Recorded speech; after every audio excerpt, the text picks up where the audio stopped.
নমস্কার।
আমার ভালোভাবে ভাজা হয়ে গেছে, এখন আমি দিয়ে দেবো বেটে রাখা মশলাটা।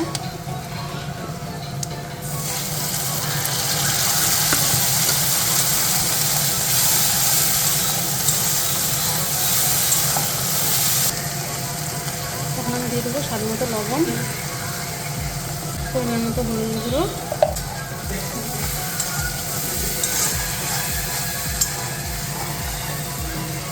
দেবো কাশ্মীরি লাল লঙ্কার গুঁড়ো। মশলাটাকে এখন ভালোভাবে আমি কষিয়ে নেব। বন্ধুরা, মশলাটা আমার কষানো হয়ে এসছে, এখন আমি দিয়ে দেবো ভেজে রাখা মাছগুলো। মাছগুলো আমি মশলার সাথে ভালোভাবে কষিয়ে নেব।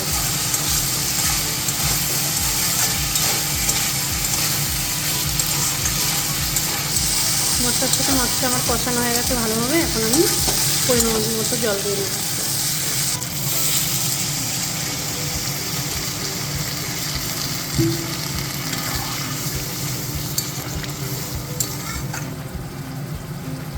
দেখুন বন্ধুরা, রান্নাটা আমার সম্পূর্ণ কমপ্লিট হয়ে গেছে। কত সুন্দর হয়েছে দেখে মনে হচ্ছে একদম মাটন কষা। গরম মশলাগুলো ছড়িয়ে দেবো।